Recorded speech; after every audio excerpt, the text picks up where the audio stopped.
for the so-called greater good.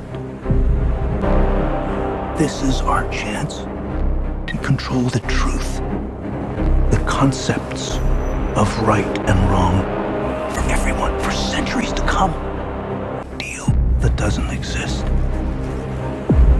Never did.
The moment the train rushes off the broken track and hangs in the air above the canyon, time almost stops.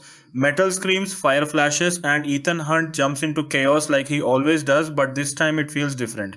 Bigger, heavier, more human. That is the kind of experience Mission Impossible Dead Reckoning Part 1 delivers from its very first breath.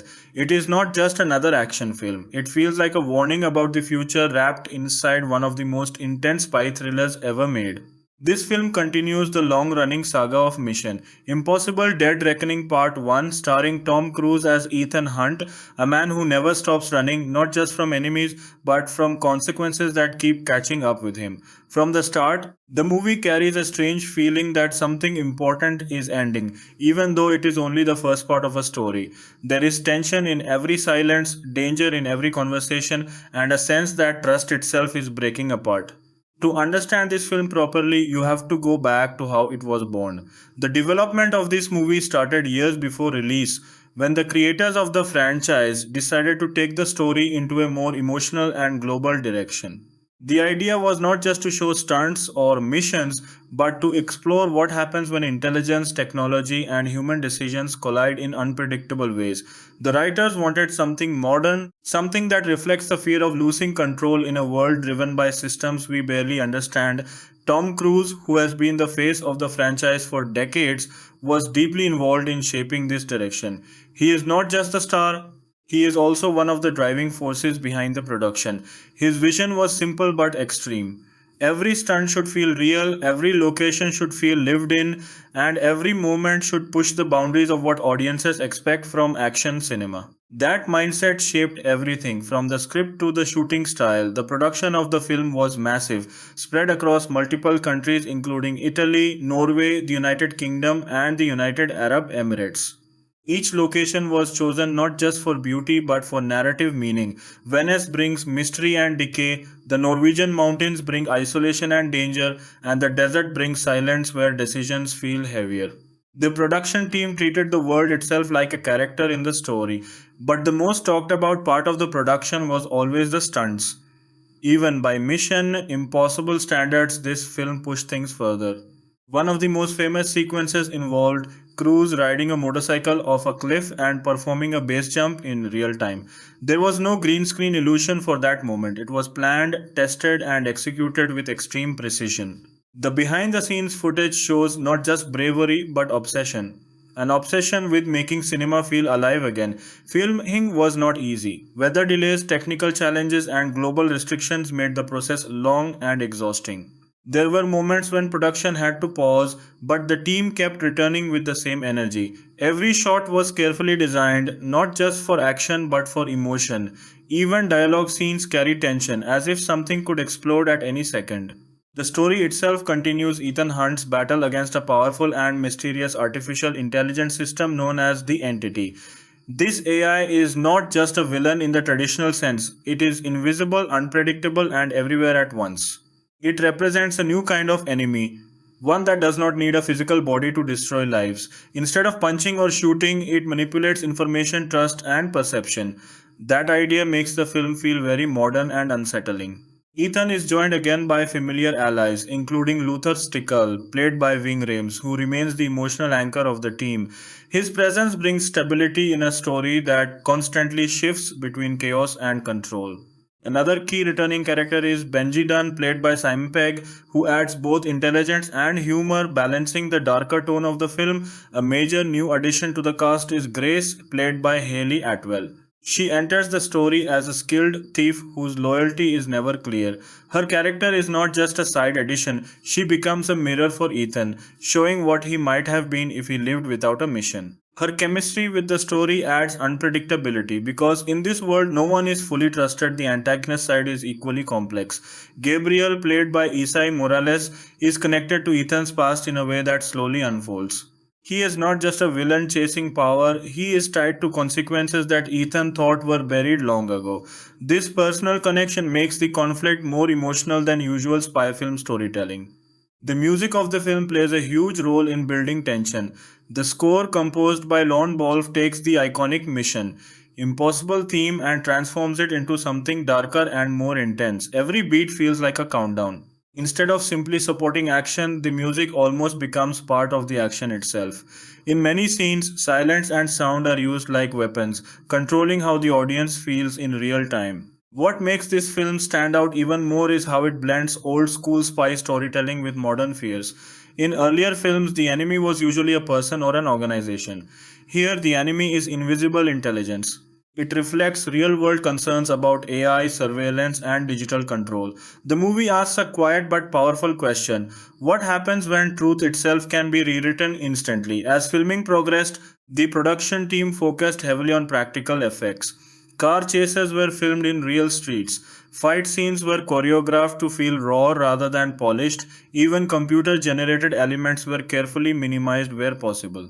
The goal was simple: make the audience believe what they are seeing could actually happen. Another interesting aspect of the production is how much trust was placed in real time action. Tom Cruise insisted on performing most of his own stunts, which added authenticity but also increased risk. The team spent months rehearsing sequences that would only last a few minutes on screen. That level of detail is rare in modern cinema, and it is one of the reasons the film feels so intense. When the movie finally released in 2023, it carried huge expectations. Fans of the franchise were waiting not just for action but for answers to long running story threads. Critics immediately noticed the scale and ambition of the film. Some praised it as one of the best action films of the decade, while others felt its complex story required full attention to follow everything. At the box office, the film performed strongly but also faced challenges due to competition and high production costs. Still, its global reach was impressive, showing that the Mission Impossible franchise remains one of the most reliable action series in modern cinema. Audience reactions were particularly strong for the train sequence and the motorcycle cliff jump, both of which became instant cultural moments. Memes and online discussions also played a big role in the film's popularity. Social media users joked about Tom Cruise literally refusing to let physics apply to him. The motorcycle jump became one of the most shared clips online, with people editing it into impossible situations, from jumping into other movies to escaping everyday problems like work or responsibilities. These memes helped the film stay in public conversation long after release, but beyond memes and spectacle, the film has a deeper emotional layer. Ethan Hunt is no longer just a super agent. He feels like a man who understands that every choice costs something, every mission leaves a mark, and every victory comes with loss.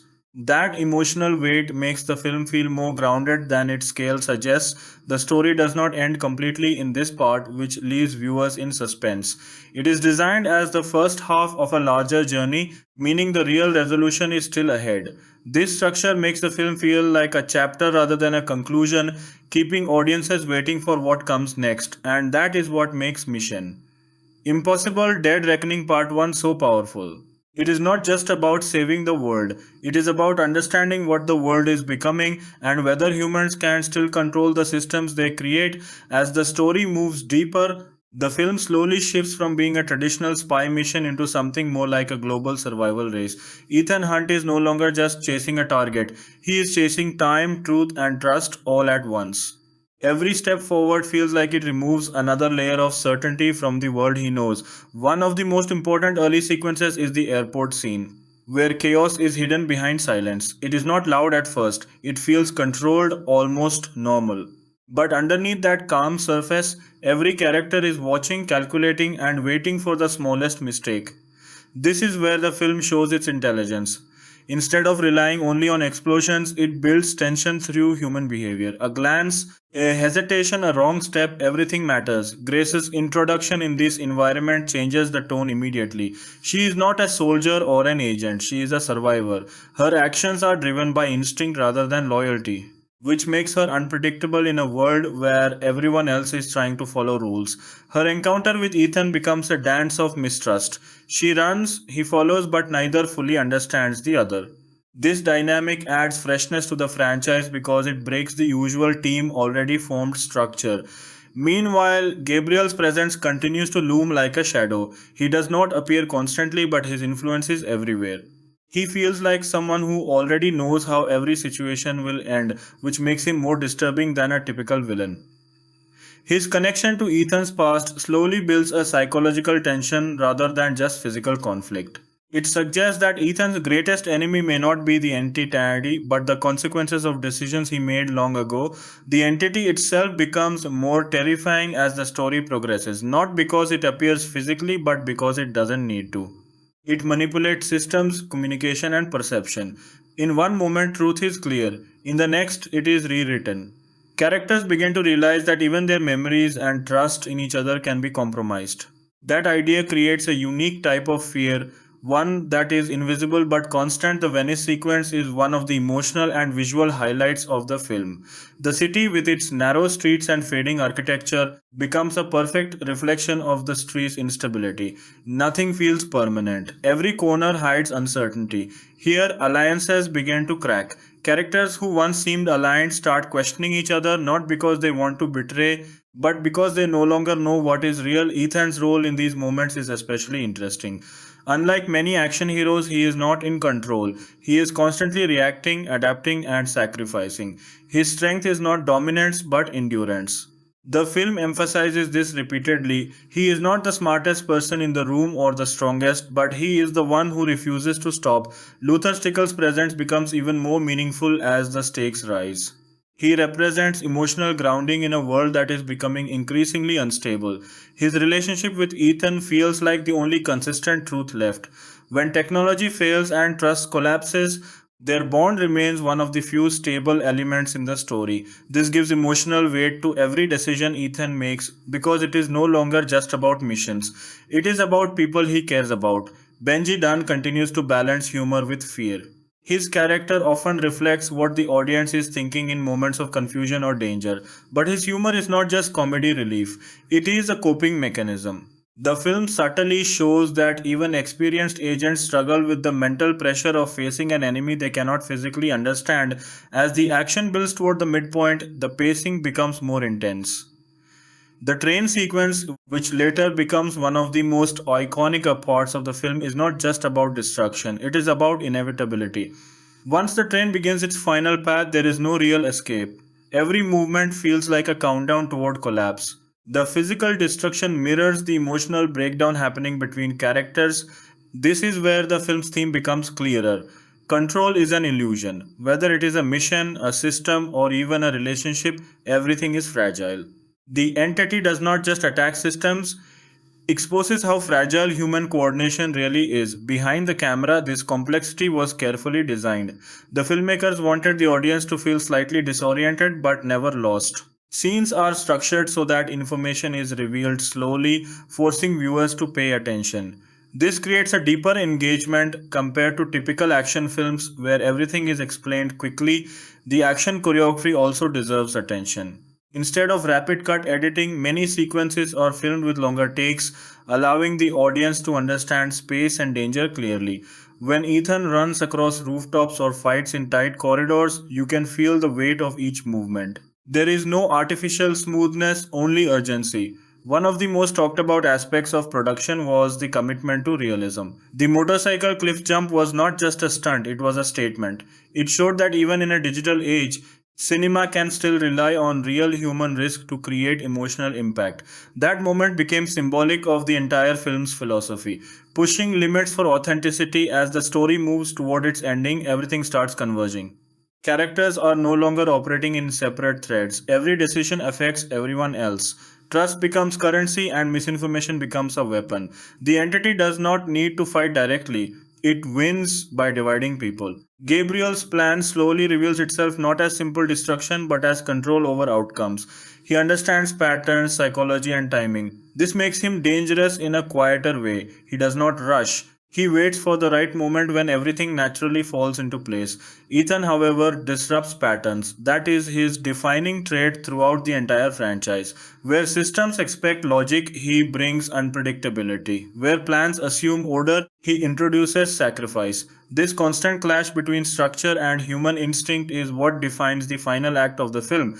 As the final sequences unfold, emotional intensity rises alongside physical action. It is not just about stopping a threat anymore, it is about preventing irreversible collapse.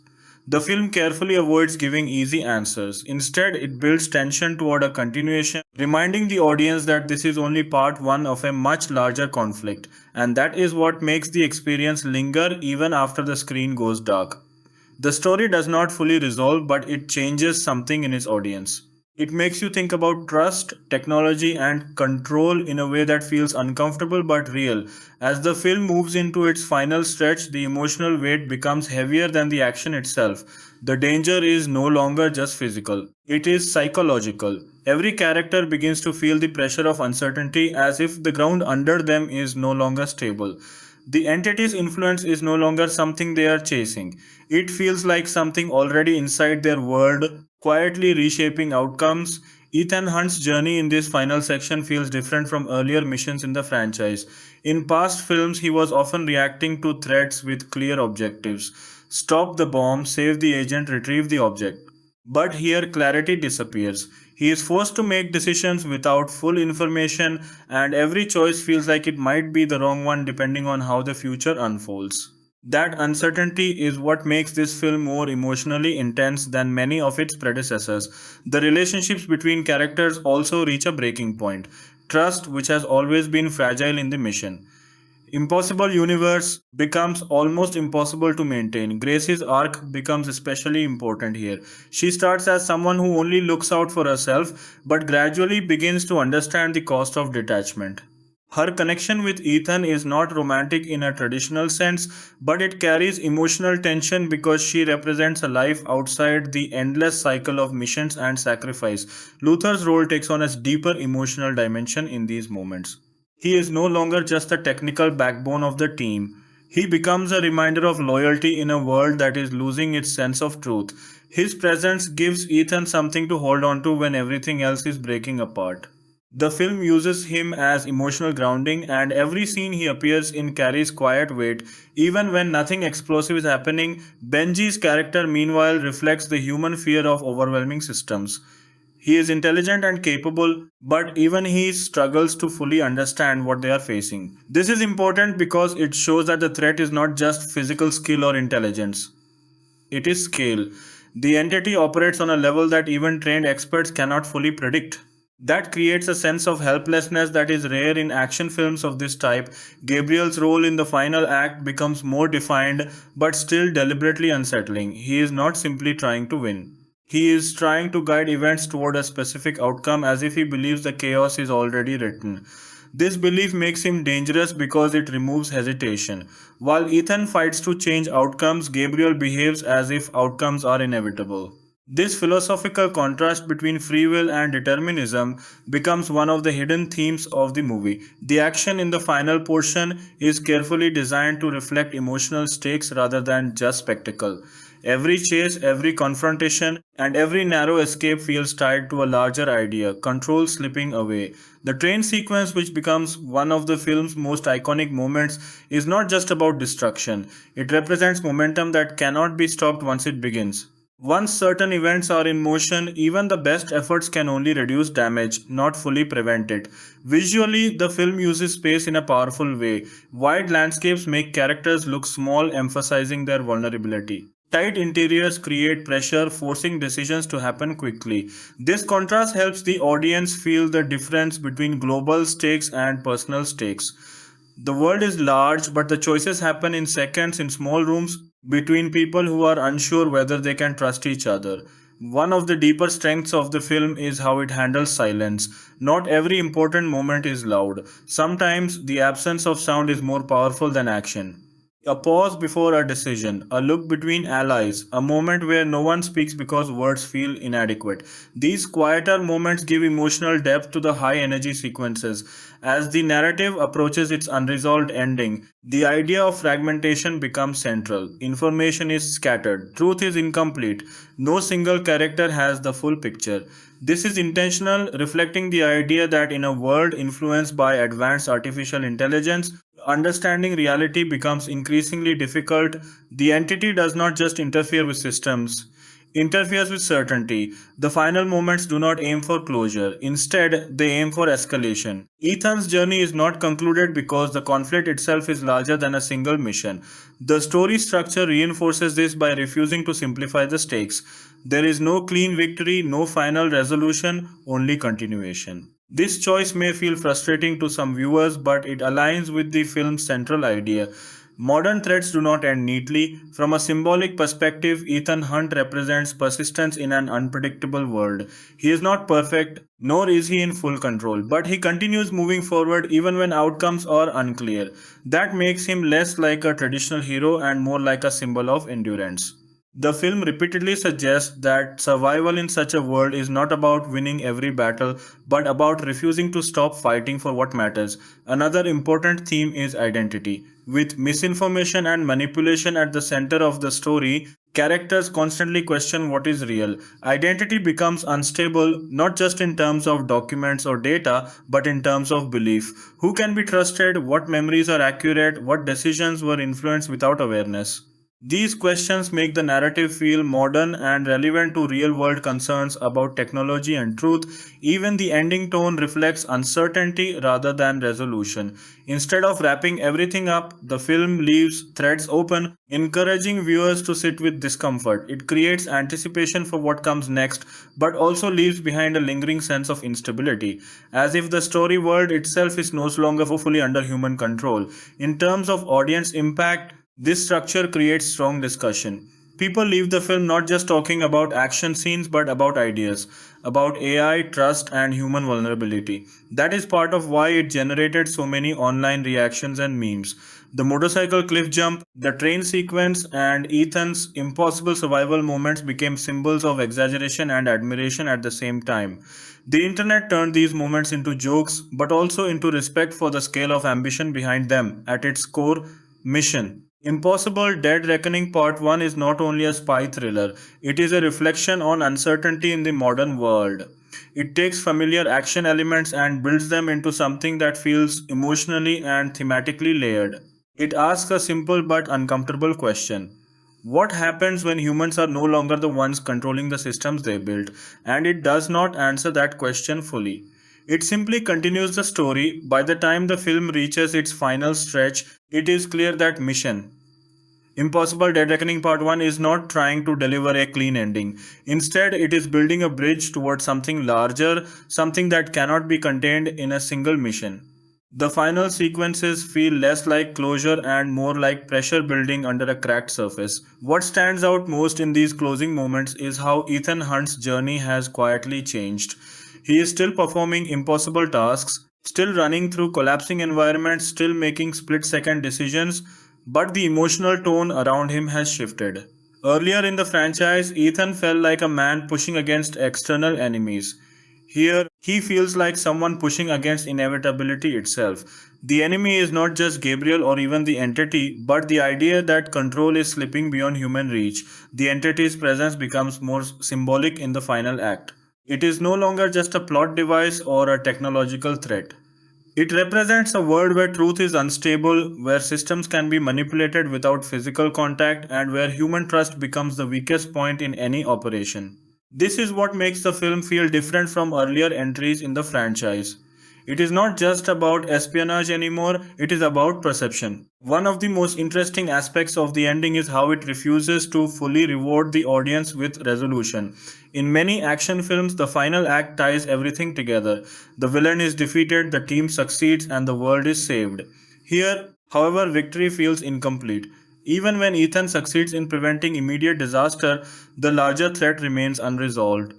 This structural choice reinforces the idea that some conflicts are ongoing, especially when they involve systems that evolve faster than human response. This is also where the emotional core of the film becomes more visible. Ethan is not driven by fame, ideology, or personal gain. He is driven by responsibility. But that responsibility becomes heavier with every mission. The film subtly raises the question of whether carrying that weight forever is sustainable. There is a quiet sadness in the way Ethan moves through the final scenes, as if he understands that stopping is not an option even when exhaustion exists beneath the surface. Grace's arc also finds an important turning point near the end. She is no longer just reacting to circumstances. She begins making choices that suggest alignment with something greater than self preservation. However, the film deliberately avoids fully defining her future, keeping her identity flexible for the next chapter. This ambiguity reflects one of the film's central ideas. People are not fixed, they are shaped by the systems and moments they move through. Luther's presence in the final act reinforces emotional grounding. He represents continuity in a world where everything else is unstable. His relationship with Ethan feels like one of the few things that has survived the chaos of years and missions. In a story filled with shifting loyalties, he stands as a reminder that some bonds are built on experience rather than certainty. Benji, too, plays an important emotional role in the ending. His reactions reflect the audience's own emotional fatigue. He understands the scale of what they are facing, but unlike Ethan, he is not detached from fear. His character brings humanity into the final stretch, reminding viewers that even trained operatives are still vulnerable to psychological pressure. Gabriel's role near the conclusion becomes more philosophical than physical. He represents belief in a predetermined outcome, a worldview where free will is an illusion.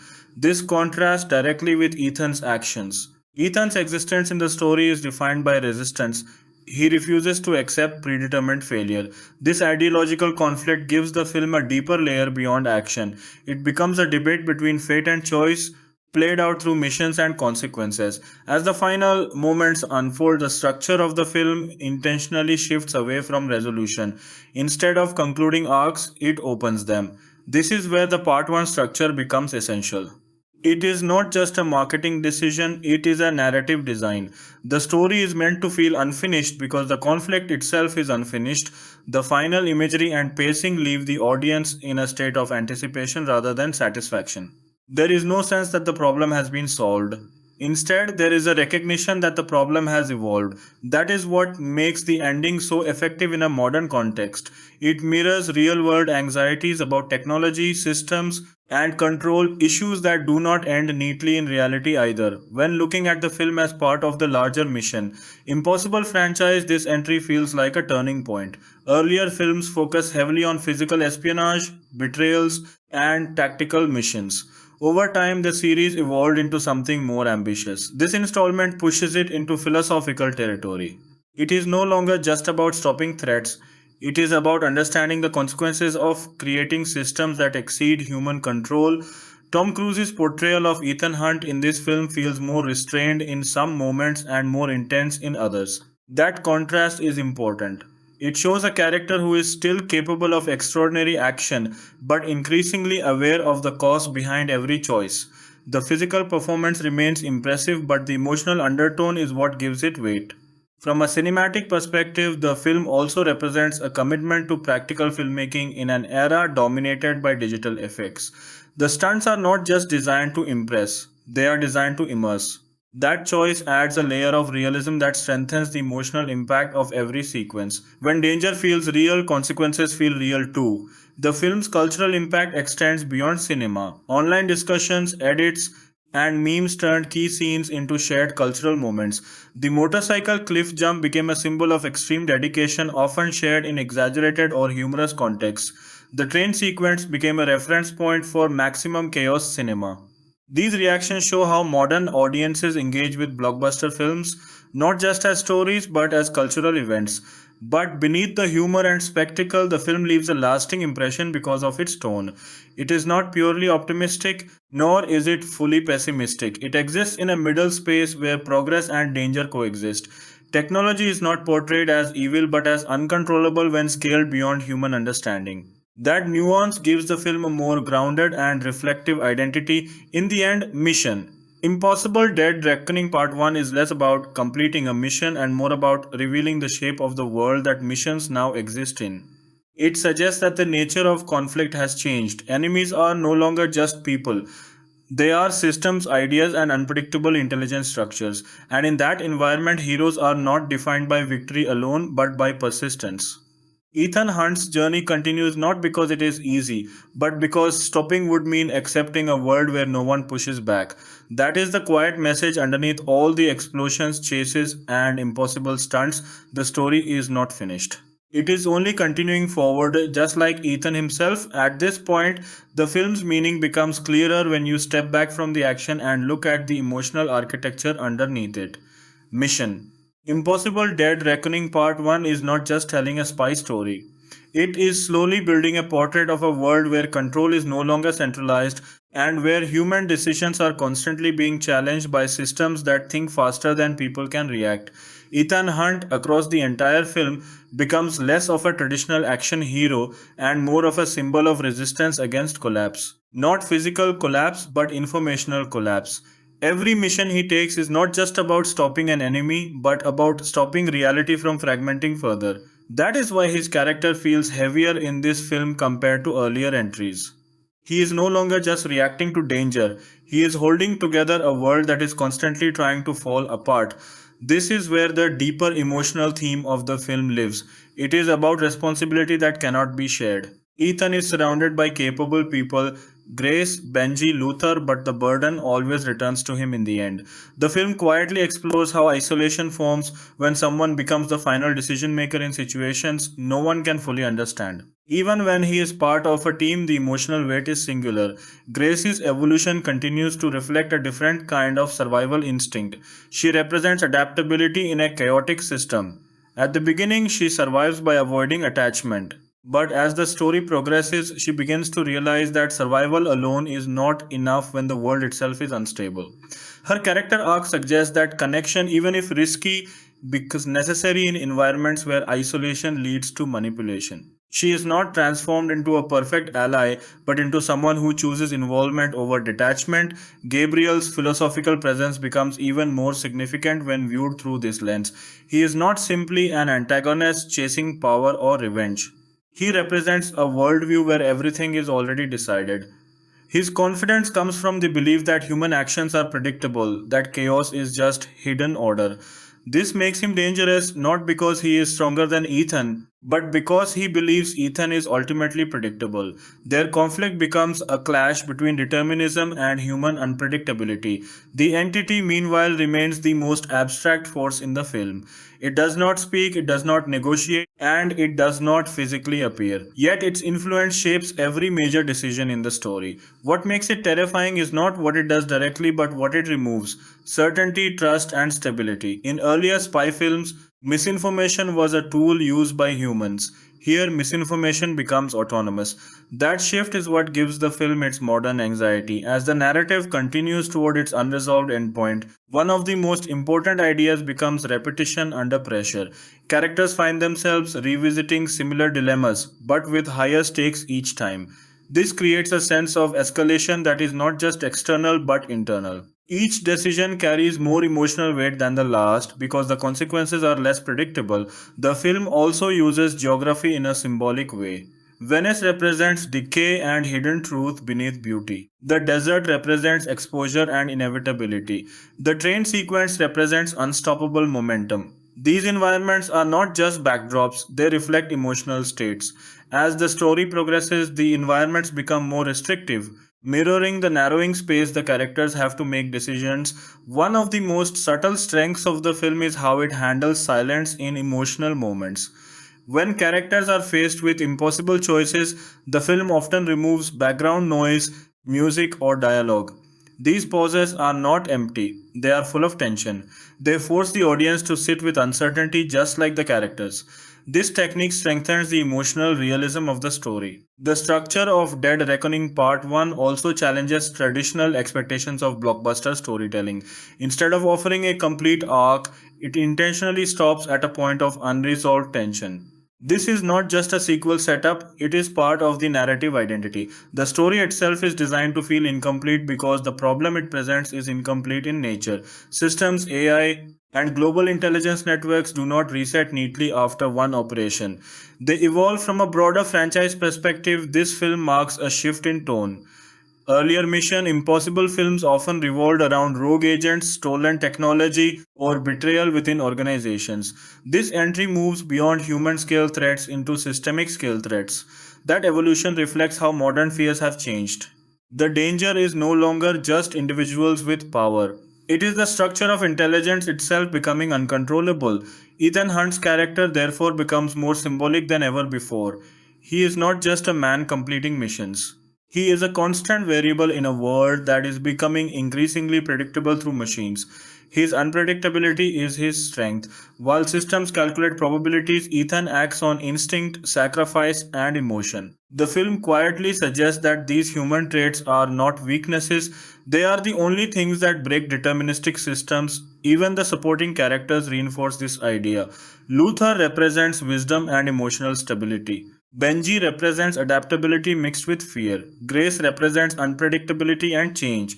Together, they form a human system that contrasts against the artificial system of the entity. The conflict is not just physical, it is philosophical. Human chaos versus machine logic. As the film closes, the lack of resolution becomes the final emotional impact. Instead of giving closure, it gives momentum. Instead of answers, it gives questions. And instead of ending the journey, it shows that the journey has only become more complicated. That is why the film stays in the viewer's mind long after it ends. Not because of a single stunt or sequence, but because of the feeling it leaves behind. That the world is becoming harder to fully understand, and yet people still have to move through it, make decisions, and trust each other anyway, at its core mission. Impossible Dead Reckoning Part 1 is about endurance in uncertainty. It is about continuing even when outcomes are unclear, and it is about the fragile, stubborn belief that human action still matters in systems designed to outthink it. The mission is never truly impossible because Ethan Hunt refuses to accept that word as final. At this point, the full meaning of mission, Impossible Dead Reckoning Part 1, starts to settle like dust after an explosion. What remains is not just the memory of action scenes or big set pieces, but a clearer understanding of what the film is really trying to say about power, people, and the fragile systems that hold modern life together. If you look at Ethan Hunt's entire journey in this film from a distance, it feels less like a spy mission and more like a struggle against entropy. Everything around him is moving toward disorder, information, trust, alliances, even reality itself. The entity is not just an enemy inside the story, it is a representation of how fragile truth becomes when control shifts from humans to systems that humans no longer fully understand. This is why the film feels more unsettling than earlier entries in the franchise. In older mission, impossible stories, there was always a sense that intelligence and skill could eventually solve the problem. Here, intelligence itself is part of the problem. The more characters try to control information, the more unstable that information becomes. It creates a loop where every solution risks becoming another problem. Ethan Hunt stands in the center of that loop, not as someone who has control, but as someone who refuses to surrender to collapse. His character is defined by persistence rather than certainty. That is what makes him different from Gabriel. Gabriel believes the outcome is already written. Ethan behaves as if outcomes can still be changed even when evidence suggests otherwise. The film never fully says one is right and the other is wrong. It simply shows the collision of both ideas under extreme pressure. Gracie's final positioning in the story continues to represent human adaptability. She is not fully converted into a traditional agent, nor does she remain purely self interested. Instead, she becomes something in between. Someone learning that survival in a broken system sometimes requires trust, even when trust is dangerous.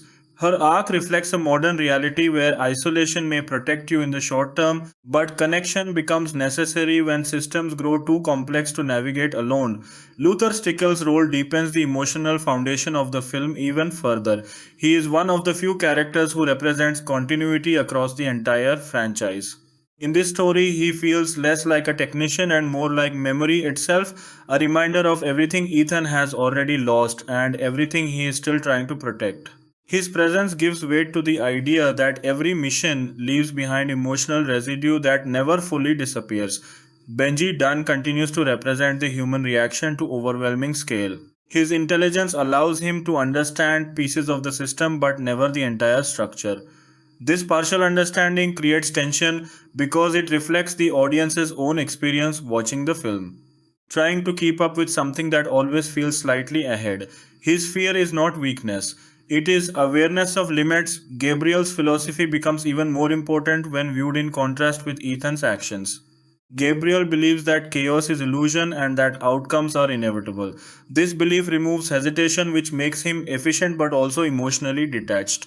Ethan, on the other hand, is defined by hesitation, sacrifice, and improvisation. The film frames this as a battle between two ways of understanding reality, one that sees everything as fixed and one that believes everything is still in motion.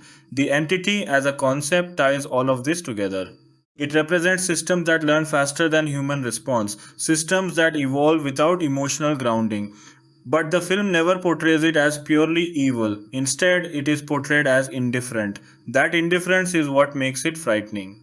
It does not hate humanity, it simply operates beyond human centered values. This makes the conflict less about defeating a villain and more about surviving a shift in how control itself works. When the film reaches its unresolved conclusion, the lack of closure becomes intentional emotional design. It forces the audience to sit with incomplete information, mirroring the character's own experience. No one inside the story has the full picture, and neither does the viewer. This shared uncertainty is what gives the ending its impact. It is not a cliffhanger for the sake of continuation. It is a reflection of modern instability. From a thematic perspective, the film also explores the cost of responsibility. Ethan carries decisions that no single person should realistically have to carry alone. Yet he continues to carry them because there is no alternative system capable of handling them. This creates a quiet tragedy beneath the action. The idea that competence often leads to isolation when the stakes become too large. There is also a subtle emotional question running through the film. What does it mean to protect a world that does not fully understand what it is being protected from? Ethan's missions often succeed in preventing catastrophe, but the world remains unaware of how close it comes to collapse. That disconnect creates emotional distance between action and recognition. The hero saves the world, but the world never fully sees it. This is part of what gives the film its grounded tone despite its scale. It does not celebrate heroism in a traditional sense. Instead, it shows heroism as repetition, exhaustion, and quiet persistence. The emotional reality is that saving the world once does not simplify the next mission. It complicates it. Even the film's visual language reinforces these ideas. Wide shots emphasize how small individuals are within larger systems. Tight shots emphasize pressure and limited choices. Movement is often directional but not fully controlled, suggesting that characters are being carried forward by events as much as they are choosing them. When you combine all of these elements, the film becomes more than just an action thriller. It becomes a reflection on modern uncertainty. It asks what happens when truth is no longer stable, when systems evolve beyond human oversight, and when trust becomes both necessary and dangerous at the same time. And yet, despite all of this instability, the film never fully collapses into despair. That is an important balance. It still believes in human action, even if that action is limited, imperfect, and exhausting. Ethan Hunt does not win because he understands everything. He wins when he does, because he refuses to stop acting in a world that rewards inaction through confusion. That is the final emotional impression the film leaves behind. Not certainty, not resolution, but continuation. The sense that even in an unstable system, movement still matters, choice still matters, and human persistence, however fragile, is still one of the only forces capable of disrupting systems built on prediction. The mission, as always, continues. At this stage, the conversation around mission. Impossible Dead Reckoning Part 1 naturally shifts from what happens in the film to what it means in the larger shape of modern blockbuster cinema. Because this movie is not standing alone anymore, it is sitting at a turning point for the entire action genre. When you look closely, the film is doing something quietly bold. It is taking a franchise built on practical stunts, spycraft, and global missions and pushing it into a philosophical space where the real enemy is uncertainty itself. That is why the tone feels different from earlier entries. Even when the film is doing familiar things, chases, disguises, infiltration, it never feels fully familiar anymore because the rules underneath the world have changed. One of the most interesting aspects is how the film treats information as the central battlefield. In older spy stories, Information was something to steal or protect. Here, information is something that can be rewritten, redirected, or made unreliable entirely. That changes everything. A mission is no longer about getting the correct data. It is about not knowing whether data can be trusted at all. This is where Ethan Hunt's character becomes almost symbolic. He is a man trained in a world where facts mattered. But now he operates in a world where facts can be unstable. That creates tension not just in action scenes, but in every decision he makes. Even when he succeeds, there is always the question of whether success means anything permanent. The film also reflects a shift in how audiences experience tension. Instead of relying purely on loud spectacle, it often builds anxiety through confusion. You are not always supposed to fully understand everything happening at once. That controlled confusion mirrors the character's experience inside the story. It is a deliberate design choice. If the characters are unsure, the audience should feel a version of that uncertainty too. Gracie's role becomes even more meaningful when viewed through this lens. She represents the audience's position inside the story, someone who is constantly trying to figure out what is real, who is trustworthy, and what the correct move should be. Her journey is not just about becoming part of the mission, but about learning how to function in a world where certainty is rare. Gabriel, on the other hand, functions almost like a philosophical counterweight. He does not just oppose Ethan physically, he opposes him conceptually. He treats the world like a system already written, already decided. That makes his actions feel calm, almost controlled, even when they are dangerous. He does not rush because he believes outcomes are already aligned. This creates a chilling contrast with Ethan's improvisational style, where survival depends on adapting in real time. The entity remains the most abstract but most powerful element in the film's structure. It is not a character you can confront. It is not a face you can read. It exists as pressure across the entire system. That is why the film feels so modern in its anxiety. The fear is not of one villain but of something that cannot be localized. It reflects a real world fear of systems that grow faster than human understanding. Systems that operate without emotional feedback. Even the pacing of the film reinforces this idea. It does not rush in a straight line. Instead, it moves in waves of tension and release. Moments of silence are just as important as moments of action. This rhythm creates a feeling that the world is always in motion, even when nothing obvious is happening on screen. Ethan's emotional journey also becomes clearer the more you sit with it. He is not just fighting external threats, he is also carrying the emotional cost of being someone who cannot stop. Every mission adds weight but never reduces responsibility. The film does not dramatize this in speeches, it shows it through exhaustion, through quiet pauses, and through the way other characters rely on him even when he himself is uncertain. That is why his character feels more human in this installment than in some earlier entries. Not weaker, just more aware of cost. He is still capable of impossible action, but the emotional tone suggests he understands those actions are not without consequence.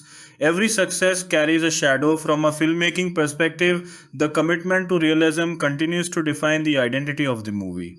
The physical stunts are not just visual highlights, they are thematic statements. A real jump, a real fall, a real risk gives weight to the idea that in this world consequences are physical, not abstract. That choice strengthens the emotional realisms of the story even when the plot moves into technological abstraction. As the narrative continues beyond this film into its next chapter, what remains most important is not what has been resolved, but what has been exposed. The story has revealed a world where control is fragile, truth is unstable, and trust is constantly under pressure. That is not a problem that can be solved in a single mission. It is a condition of the world the characters now live in. And that is why the ending feels less like a stop and more like a breath before continuing. Not a pause in the story, but a recognition that the story itself has changed shape. The conflict is no longer episodic, it is continuous at its heart. Mission Impossible Dead Reckoning Part 1 leaves behind a simple but powerful idea. In a world where systems are becoming faster, smarter, and less predictable, the most important human trait is not control but persistence. The ability to keep moving forward even when outcomes are unclear. Even when certainty is gone, at this point, there is not much story left to expand in a straightforward sense, but there is still a lot to unpack in what the film leaves behind. Because Mission Impossible Dead Reckoning Part 1 is built like a pressure system, not a closed loop. It keeps expanding in meaning the more you sit with it. One of the strongest after effects of the film is how it redefines what an action blockbuster can feel like emotionally. Traditionally, big action films rely on closure. A mission is completed, a threat is removed, and the world resets. Here, the world does not reset. It continues in a slightly more unstable form. That choice makes the experience feel closer to real world systems where problems rarely end cleanly and often evolve into new versions of themselves. This is why the film's emotional tone lingers. It does not give the audience the comfort of finality. Instead, it leaves behind momentum. You do not walk away feeling like everything is solved. You walk away feeling like everything is still moving. Ethan Hunt's character is central to that feeling. Over the course of the film, he becomes less of a problem solver and more of a stabilizing force inside chaos. He does not fix the system, he slows its collapse. That is a subtle but important shift. It reframes heroism not as victory but as resistance against acceleration. The world is moving toward instability, and Ethan is simply the one who keeps choosing to stand in its path. This makes his actions feel heavier because they are not clean wins. They are sacrifice disguised as progress. Every success costs something time, trust, or emotional safety. The film never exaggerates this with melodrama, it just lets it sit in the background of every mission. Grace's continued presence in the narrative reinforces another idea. Adaptation is survival, but connection is evolution. She starts as someone who avoids commitment because it feels safer. But the world she moves through does not reward isolation anymore. Systems are too large, threats are too distributed, and decisions are too interconnected. Her gradual shift toward trust is not romanticized. It is treated as a necessary adjustment to reality. Gabriel's philosophy still stands in contrast to that. He represents a colder worldview where everything is already decided. What makes him interesting is not just his actions, but his confidence in limitation. He does not fight for outcomes. He moves as if outcomes are already confirmed. That mindset creates a psychological tension throughout the film because it challenges Ethan's entire way of operating. If everything is predetermined, then effort becomes meaningless. If everything is not, then every choice carries infinite weight. The film never fully resolves that argument, which is why it stays interesting. The entity continues to function as the most modern kind of antagonist in the story, not because it is powerful in a traditional sense, but because it removes clarity. It does not just interfere with actions, it interferes with understanding. That makes every situation unstable at the level of perception. In earlier spy films, danger was external. Here, danger is interpretive. You cannot fully trust what you see, hear, or are told. That is a fundamentally different type of threat. This is also where the film structure becomes important. The narrative often feels like it is withholding information, but that withholding is not accidental, it is thematic. The audience is placed in the same position as the characters, trying to make decisions with incomplete knowledge. That shared uncertainty is what creates tension that lasts beyond individual scenes. Even the action sequences are designed with this philosophy. They are not just about spectacle, but about decision making under pressure. The motorcycle jump, the train sequence, the airport movement, all of them are built around moments where one choice determines multiple outcomes. That is why they feel intense even when you know they are staged. The emotional logic is real even if the physical risk is controlled. Another subtle layer in the film is how it treats time. Everything feels like it is running out, not just deadlines but understanding. Characters are constantly trying to assemble a picture that never fully completes. That creates a sense that the world is always slightly ahead of comprehension. This is one of the reasons the pacing feels both fast and unclear at the same time. It is simulating informational overload when you step back and look at the film as part of the larger mission. Impossible Evolution. This installment feels like a pivot point. The earlier films were about infiltration, betrayal, and stopping human driven threats. This one is about systemic instability. That is a major shift in storytelling focus. The enemy is no longer a person or an organization, it is an emergent condition. Ethan Hunt, in this context, becomes less of a spy and more of a counterbalance to unpredictability. He is not trying to control everything, he is trying to prevent total loss of control. That is a much more fragile position to hold, and the film reflects that fragility in its tone. Even the humor in the film, especially through Benji, serves a structural purpose. It prevents the narrative from becoming purely oppressive. It reminds the audience that human reactions still exist inside overwhelming systems. Fear, confusion, sarcasm, these are all signs that people are still processing, still resisting mental collapse. By the time the film reaches its final moments, it has essentially redefined its own genre boundaries. It is no longer just an action spy film. It is a story about systems, uncertainty, and human persistence inside environments that no longer guarantee clarity, and that is why it continues beyond its runtime. Not because it ends on a cliffhanger alone, but because its central condition is unresolved by design. The entity is not defeated because it represents something that cannot be defeated in a single narrative structure. Gabriel is not fully resolved because he represents a philosophy, not just a character arc, and Ethan's mission is not complete because the world itself has not stabilized. So, what remains is movement at this stage. Continuing the same way means moving away from plot expansion and into what the film ultimately becomes when you sit with it as a whole experience. Because Mission Impossible Dead Reckoning Part 1 is not designed to be fully finished in feeling. It is designed to echo what stays with you most after everything is not a single character moment or stunt, but the sensation that control is always slightly out of reach. The film keeps returning to that idea in different forms. A chase that almost works, a plan that almost holds, a trust that almost stays intact. That almost feeling is the emotional signature of the movie. Ethan Hunt exists inside that almost. He is constantly one step away from failure, yet also one step ahead of collapse. The interesting part is that the film never allows him to fully relax into success. Even when something works, it immediately shifts into something else that demands attention. This creates a rhythm where victory never settles. It only transforms into the next problem. That structure reflects the world the film is imagining. A world where problems do not end, they evolve. And that evolution is what gives the story its modern tension. It is not about defeating a single villain anymore. It is about surviving systems that keep changing shape while you are still inside them.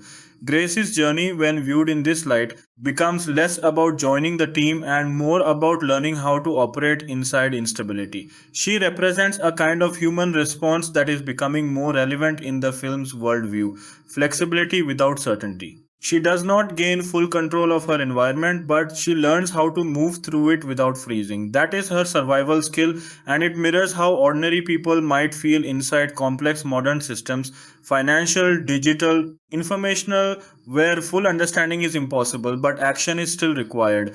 Gabriel's role continues to function as a fixed point in contrast. He is one of the few elements in the story that does not adapt. That rigidity makes him unsettling. While everything else in the film is shifting, he remains anchored in a belief that outcomes are already determined. In a way, he is not just opposing Ethan, he is opposing uncertainty itself. And the film quietly suggests that certainty, when absolute, becomes dangerous because it removes hesitation, empathy, and doubt. The entity still looms as the most abstract presence, but its importance becomes clearer the longer you reflect on it. It is not just artificial intelligence in a sci fi sense. It is the idea of systems becoming so large and fast that human perspective can no longer fully interpret them in real time. That is why no one can fully see it. It operates through layers of influence rather than direct interaction. It doesn't need to appear, it only needs to shift conditions slightly and everything else follows. This makes the film feel less like fiction and more like exaggeration of real tendencies in modern life. Algorithm shaping decisions, networks influencing perception, information moving faster than verification. The entity is an extreme version of that direction, where control becomes distributed beyond recognition. Ethan's resistance to this is not portrayed as technological opposition, it is portrayed as human persistence. He does not beat systems by outcalculating them, he disrupts them by refusing to behave predictably within them. That unpredictability becomes his only real weapon. The film, in subtle ways, elevates instinct, sacrifice, and emotional decision making as forces that systems struggle to model. This is where the emotional tone of the film becomes most important. It is not cold or purely mechanical in its worldview. Even while dealing with systems and intelligence, it keeps returning to human connection as a stabilizing force. Relationships are fragile, but they are also what prevent total collapse. Luther, Benji, Grace, each of them represents a different kind of human response to uncertainty, and together they form something that machines cannot fully replicate. Imperfect cooperation, the action sequences, when you strip away the spectacle, are also expressions of this idea. They are not just about danger, they are about decision points under compression. A jump, a turn, a choice made in less than a second. All of them represent moments where human instinct overrides analysis. The film repeatedly shows that in high pressure environments, over calculation fails faster than instinct. As the narrative leaves things unresolved, that lack of closure becomes its final statement. It is not saying wait for the next part in a simple sequel sense. It is saying that the kind of conflict being shown cannot be neatly concluded. It exists in a continuing state because it reflects a continuing condition of the world it is inspired by. There isn't really a new layer of plot left to expand at this point without repeating the same ideas in different words, because Mission Impossible Dead Reckoning Part 1 is intentionally structured like an open loop rather than a closed story. But what we can still explore is the deeper after effect it leaves behind, how it reshapes the way you read its world once the action stops. One of the strongest lingering impressions is how the film quietly changes the meaning of success. In most action films, success means stopping the threat. Here, success only means delaying it. That difference is subtle but important. The entity is not treated like a problem of final solution, but like a condition that must be managed. That reframes everything Ethan does. He is no longer completing missions in the traditional sense. He is containing escalation. This creates a different emotional logic for the entire film. Instead of win or lose, the story operates on stability or instability. Every sequence is about preventing instability from spreading further. Even when things go right, the relief is temporary because the system underneath the story is still active, still evolving, still unpredictable. That is also why the film feels unusually tense even in quieter moments. There is no true downtime because the threat is not located in one place, it exists in the background of every interaction.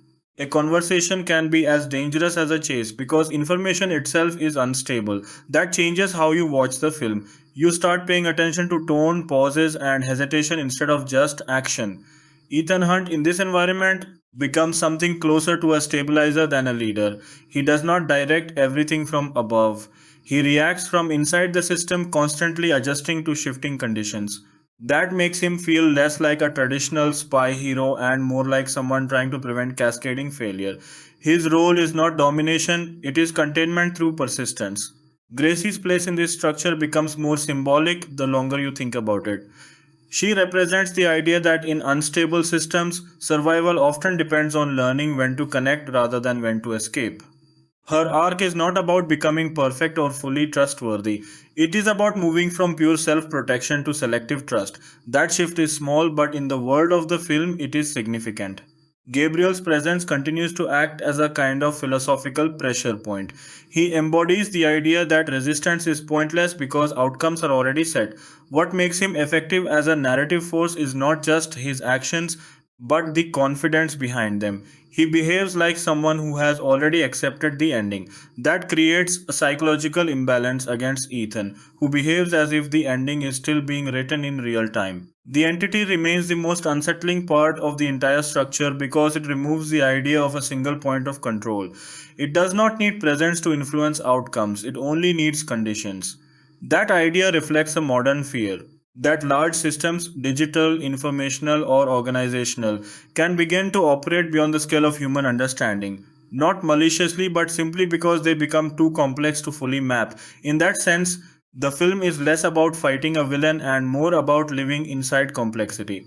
It suggests that the modern world is no longer a place where problems can be fully eliminated. They can only be directed, delayed, or softened. That is a very different kind of storytelling than earlier spy films, and it is why this entry feels more philosophical even while delivering massive set pieces.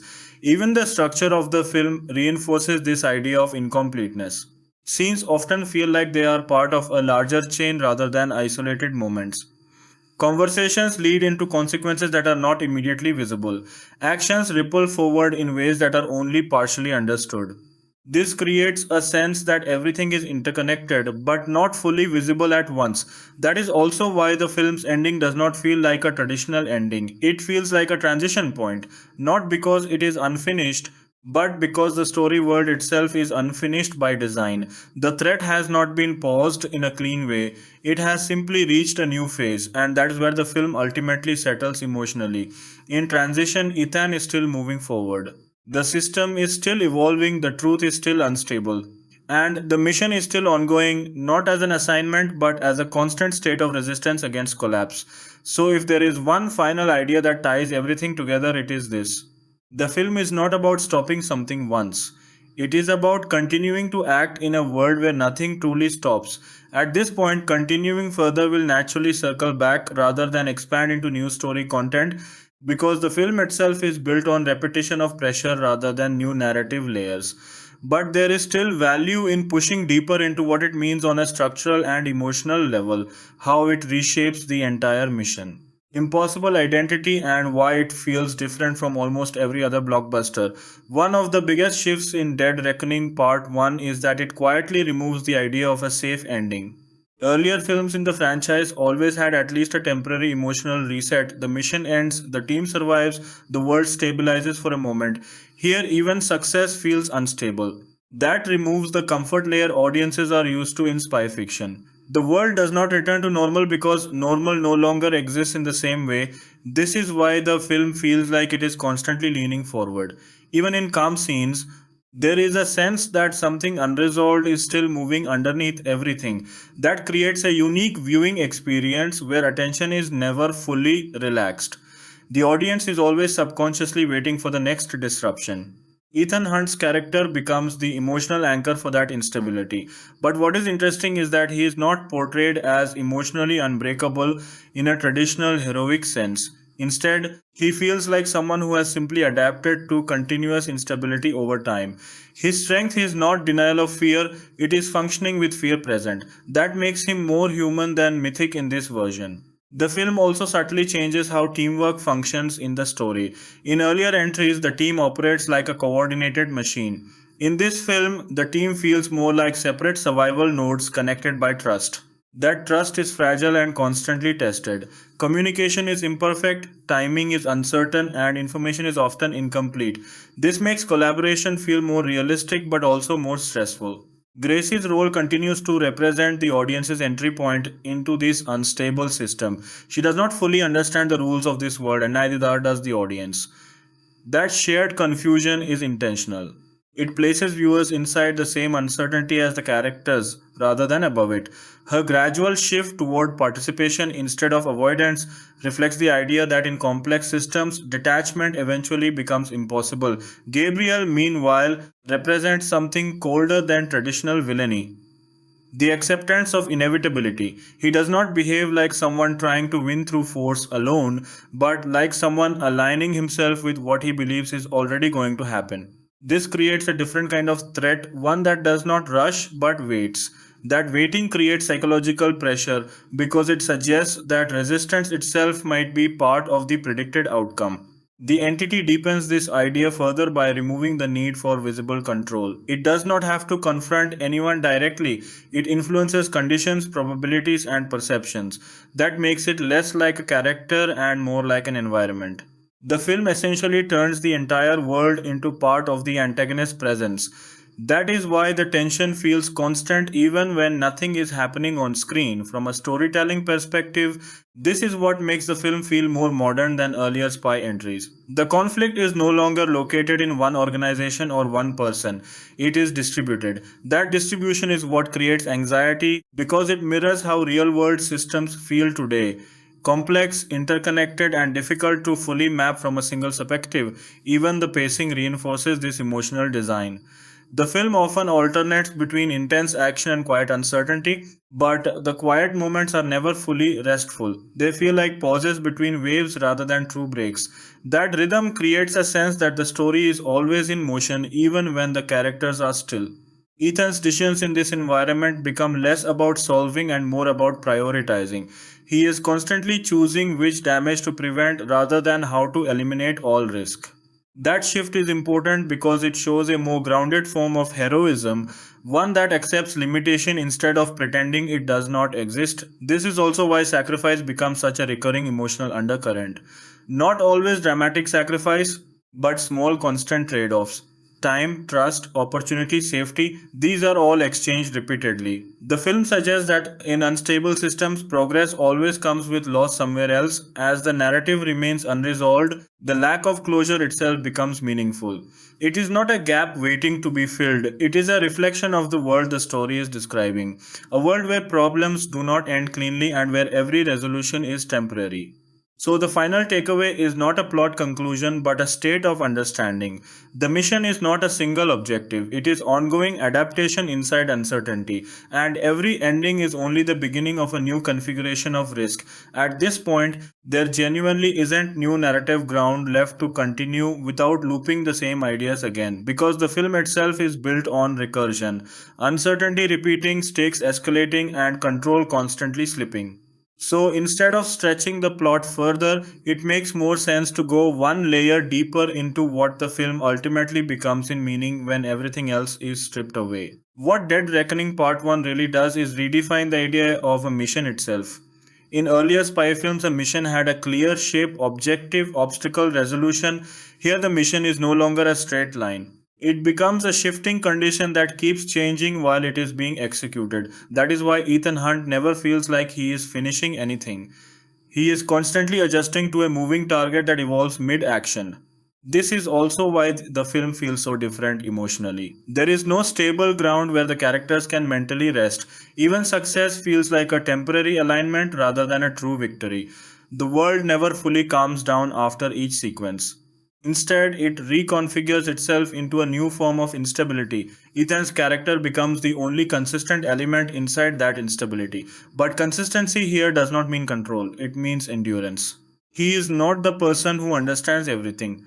He is the person who continues acting even when understanding is incomplete.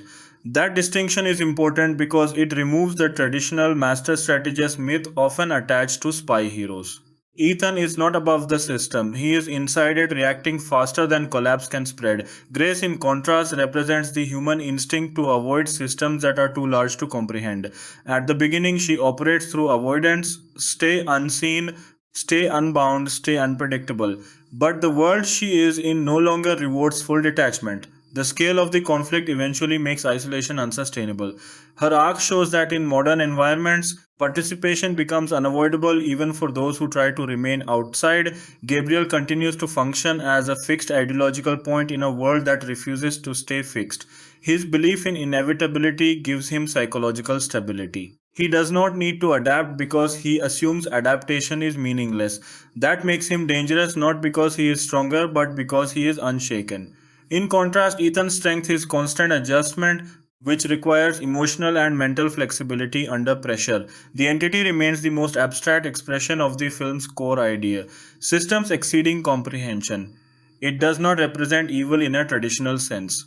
It represents scale without empathy. Once systems become large enough, they stop reflecting human intent clearly. That is the unsettling idea the film keeps circling. Control does not disappear suddenly, it dissolves gradually as complexity increases. This is why so many moments in the film feel like they are about interpretation rather than action.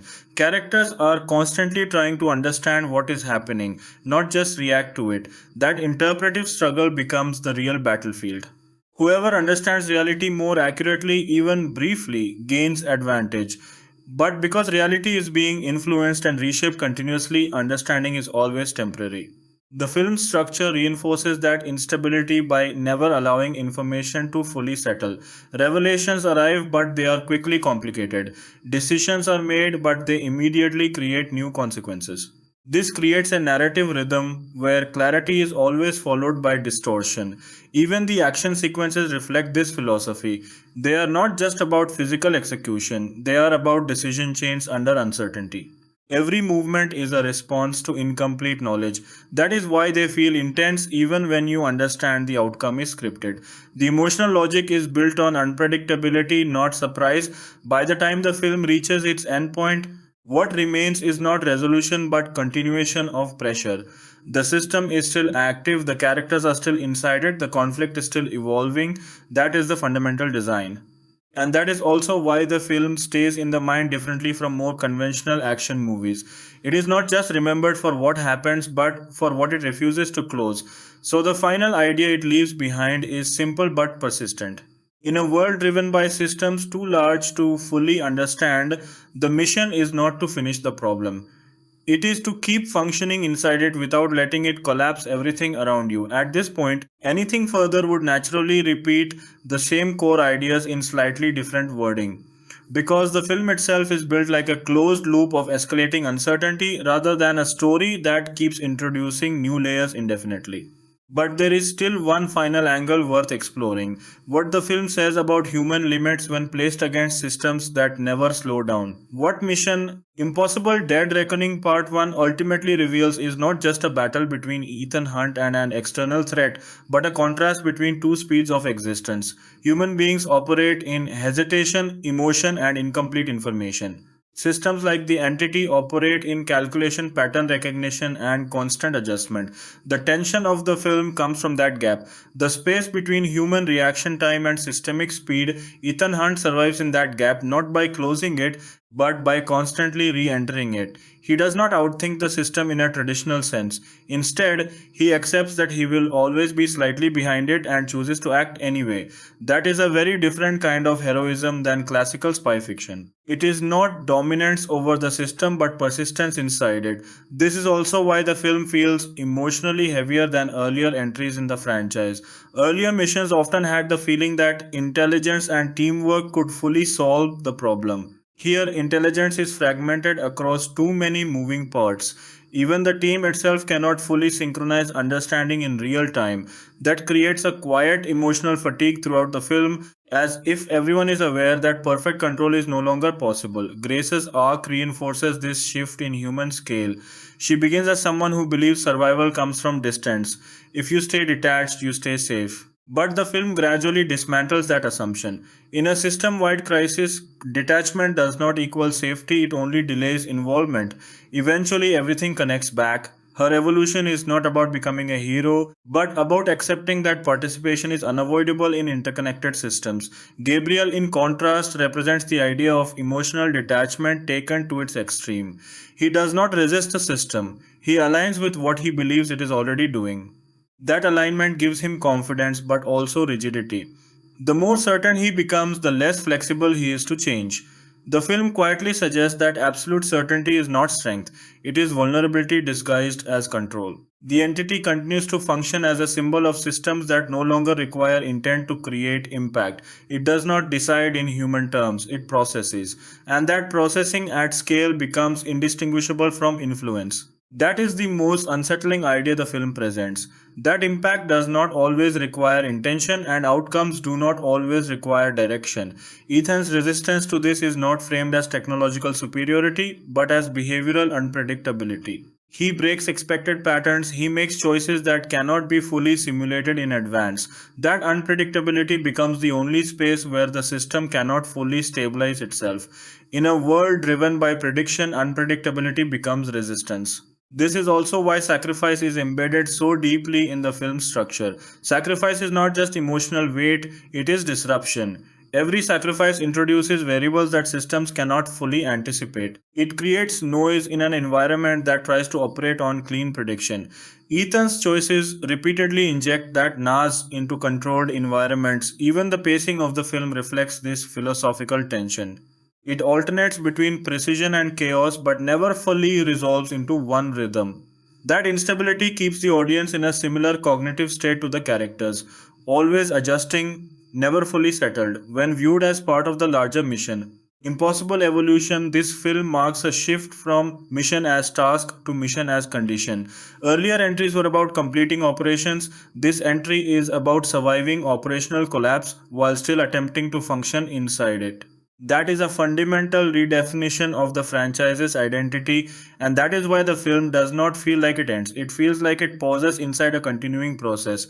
The system is still active, the threat is still adapting, the characters are still inside it. So, what remains after everything is not resolution, not closure, and not final answers. What remains is a single ongoing idea. In a world where systems evolve faster than understanding, the only stable action is to keep choosing action anyway.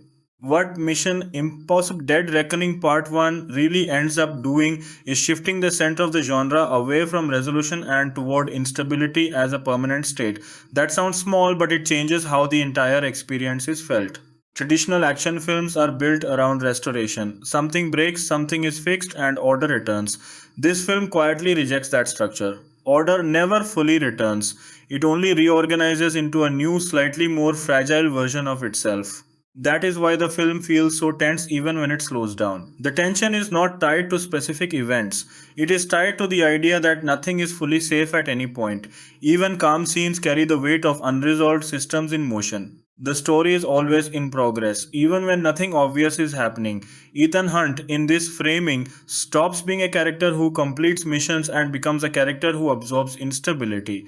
He is less a solver and more a buffer. Every action he takes prevents collapse from spreading but does not eliminate the conditions that created it. That is a very modern kind of heroism. One that accepts that some problems cannot be finished, only managed. Gracie's journey reinforces the same idea from another angle. She represents people who try to stay outside systems because systems feel too large to understand.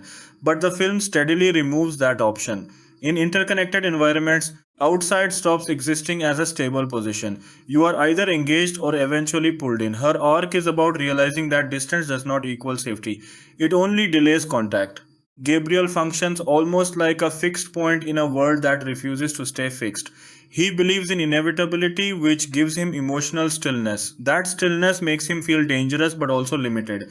Because in a system defined by change, refusal to adapt becomes a form of blindness.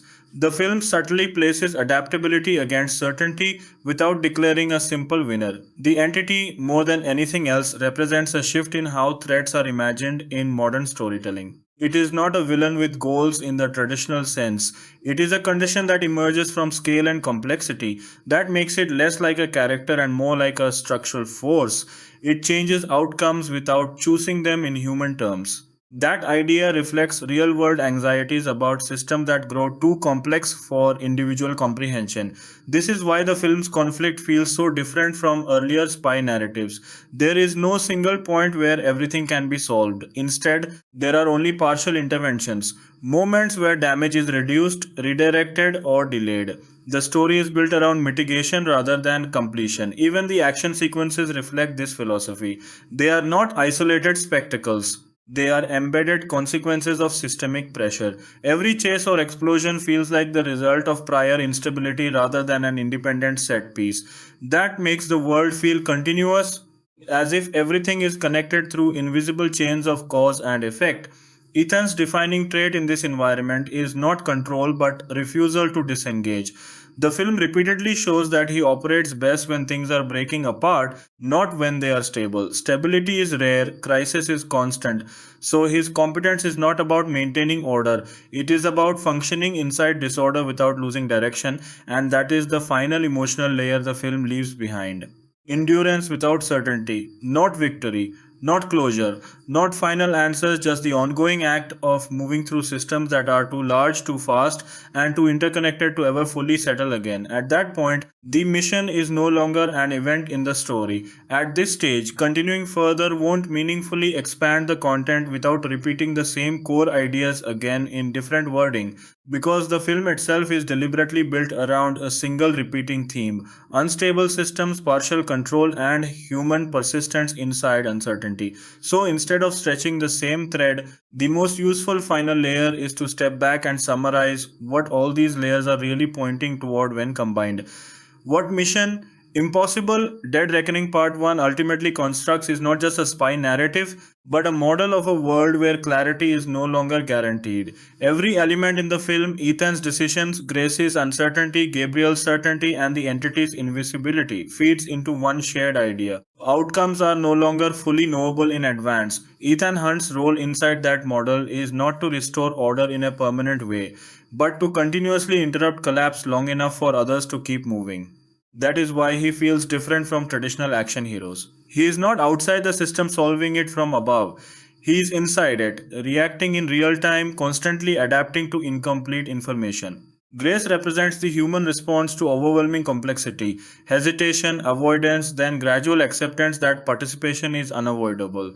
Gabriel represents the opposite response, acceptance of fixed outcomes, where uncertainty is rejected in favor of certainty, even if that certainty is emotionally cold.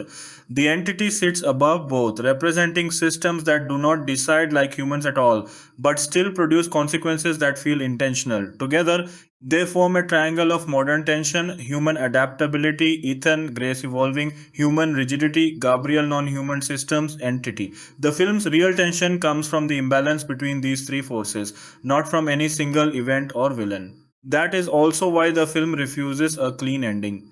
A clean ending would suggest that one of these forces has been resolved or removed. But the film's worldview is that none of them can simply disappear. Systems remain, humans continue reacting to them, and beliefs about control continue to clash. Even the action, when viewed through this lens, is not just spectacle. It is negotiation sequence is a negotiation between speed, information, and survival. Not a fight to end conflict, but a struggle to stay ahead of collapse. And that is where everything ultimately settles. The story is not about stopping a final threat. It is about functioning inside a reality where final threats no longer behave like endings. So the continuation you are asking for doesn't really exist in new plot. It already exists in repetition of the same idea. Ethan Hunt is no longer operating in a world where knowledge leads to resolution. He is operating in a world where knowledge is always partial and still decisions must be made. That creates a constant gap between what is known and what must be done. The entire emotional weight of the film lives inside that gap. Grace represents how a normal person behaves inside that gap: hesitation, self preservation, then gradual acceptance that avoidance is temporary. Gabriel represents what happens when someone refuses that gap entirely and pretends it doesn't exist, choosing certainty even if it's false. And the entity represents what happens when the gap itself becomes too large for human perception to close. So the story is not actually about stopping something, it's about living inside that gap without collapsing psychologically. That's why Ethan feels different in this film. He's not trying to become omniscient or all controlling. He's doing something more fragile, making decisions while knowing he doesn't have the full picture. That is why every action feels heavier. He is not solving certainty, he is functioning without it. Even the big set pieces, the train, the chase, the cliff jump, are not just designed to thrill. They are designed to simulate what it feels like to act when you don't have time to understand everything. That's why they feel so intense. They compress decision making into survival time. And that is the final idea the film leaves behind. Modern conflict is no longer about defeating a single enemy with full understanding. It is about operating inside systems where full understanding is impossible. As the film moves into a more detailed scene by scene experience, it opens with a tone that immediately feels tense and global in scale, showing how information systems have already begun to destabilize before Ethan even fully enters the mission. We see intelligence agencies reacting to fragmented data, conversations filled with uncertainty about what is real and what has been manipulated, and this establishes the entity not as a visible villain but as a background pressure already affecting decision making, which sets up the emotional foundation of the entire film where no one is fully confident in the truth they are acting on. And this uncertainty leads us into Ethan Hunt being drawn back into action through a mission that feels heavier than usual, because it is not just about stopping a threat but about understanding a threat that cannot be clearly defined. And this is where his early scenes show him operating with quiet seriousness rather than excitement, meeting allies like Luther and Benji who immediately reflect that something about this mission is different, more unstable, and more personal in terms of risk. And as the story transitions into the key intelligence briefing moments, we see the introduction of the concept of a key tied to controlling or accessing something beyond normal systems, and this object becomes the physical anchor for an otherwise invisible conflict. While the arrival of Grace in the early action sequence sets up a completely different energy as she navigates a high pressure theft situation in an airport environment where identity, surveillance, and misdirection overlap constantly, creating a layered chase where Ethan and Grace unknowingly begin to orbit each other's objectives. And this sequence gradually evolves into one of the film's defining early action set pieces as misunderstandings, shifting alliances, and split second decisions drive the momentum forward in a way that feels chaotic but controlled. And as the story shifts toward Venice, the tone becomes more atmospheric and paranoid, with narrow canals, masked environments, and shifting loyalties, emphasizing how information can be hidden or distorted in physical space as much as digital systems. And here, Gabriel's presence becomes more concrete as his connection to Ethan's past begins to surface, revealing that this is not just a new mission but one tied deeply to previous consequences. And this emotional layering intensifies the sense that Ethan is not only fighting external threats but also unresolved history, while Grace continues to move between survival and reluctant cooperation, not fully trusting either side. And the entity's influence continues to be felt through indirect manipulation of events, where outcomes seem guided but never explicitly controlled, creating the feeling that the environment itself is subtly steering decisions. And as the narrative builds toward the massive train sequence, the pacing tightens into pure momentum where multiple character arcs collide in a confined physical space, turning the train into a symbolic line of inevitability where every action has irreversible consequences. And Ethan's choices during this sequence highlight his core trait of acting under pressure rather than controlling outcomes, while sacrifices and near misses reinforce the idea that success here is always partial and costly. And as the train sequence reaches its peak with destruction unfolding in layered stages, the film shifts from physical survival to emotional survival. As characters are separated, assumptions are broken, and the sense of control completely dissolves. And in the aftermath, we see the remaining characters regrouping with incomplete understanding of what has just happened, reinforcing the film's central structure of partial knowledge and fragmented truth. And finally, as the story moves into its closing moments, rather than resolving cleanly, it expands the sense of uncertainty again by revealing that the larger conflict is still active, still evolving, and still beyond full comprehension, leaving Ethan and his team in a position where the mission is not concluded but merely transformed into its next phase, with the entity still operating in the background and Gabriel still positioned as an active ideological and strategic counterforce.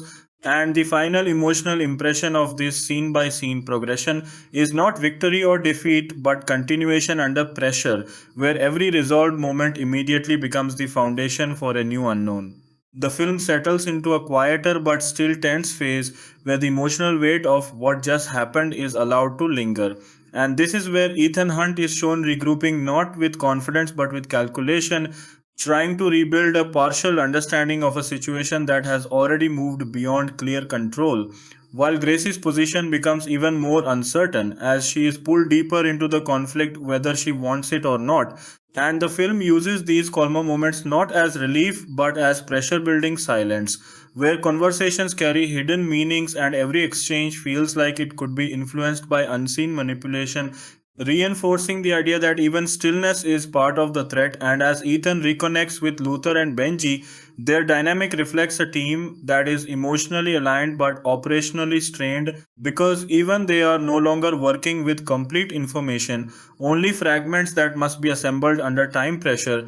And this creates a sense that intelligence itself is breaking down as a reliable tool, while Gabriel continues to operate in the background with a disturbing sense of calm certainty, as if he is always slightly ahead of everyone else, not because he knows everything, but because he believes the outcome is already moving in a fixed direction. And this belief gives his actions a different rhythm compared to Ethan's improvisational survival style, making every indirect confrontation between them feel like a clash between inevitability and resistance. And as the story transitions through its mid to late sections, the entity's influence becomes more noticeable not through direct intervention but through the instability of information, where plans fail in unpredictable ways, communication breaks at crucial moments, and trust becomes increasingly fragile between allies who should otherwise be aligned. And this is where Grace's evolution becomes more pronounced as she begins to recognize that her survival instincts alone are no longer sufficient in a system that reacts to everything, pushing her slowly toward cooperation even if she cannot fully define loyalty yet. And this internal shift is mirrored in Ethan's own behavior as he continues to accept greater levels of risk without hesitation, not because he is reckless, but because delay itself has become more dangerous than action. And this philosophical pressure shapes the way every later sequence unfolds, where action is not just physical but deeply tied to incomplete understanding. And as the film moves into its final confrontations, the narrative compresses into tighter spaces where decisions become immediate and irreversible, reinforcing the idea that in this world there is no perfect plan, only adaptive response, and even victories feel temporary because they do not eliminate the underlying system causing instability. And as Gabriel's plan begins to reveal itself more clearly in fragments, it becomes evident that he is not simply trying to win in a traditional sense, but is attempting to guide outcomes into a predetermined shape that aligns with his worldview, creating a psychological tension where Ethan is not just fighting a person but resisting a philosophy of inevitability. And this makes their indirect conflict feel larger than physical encounters because it is rooted in opposing interpretations of reality itself. While the entity continues to function as the invisible architecture behind events, never fully seen but constantly felt through disruption and misdirection, and by the time the narrative reaches its final stretch, the story structure intentionally refuses to resolve these tensions cleanly, instead allowing them to remain active and unresolved, so that even the final moments feel like a pause in motion rather than an ending, leaving Ethan, Grace, Benji, and Luther in a continuing state of incomplete knowledge where the mission is still unfolding beyond the frame. And the lasting impression of this extended sequence breakdown is that every scene, whether quiet or explosive, is ultimately serving the same idea. That control in this world is never complete, only temporary, and survival depends not on certainty but on the ability to keep moving forward while certainty is absent.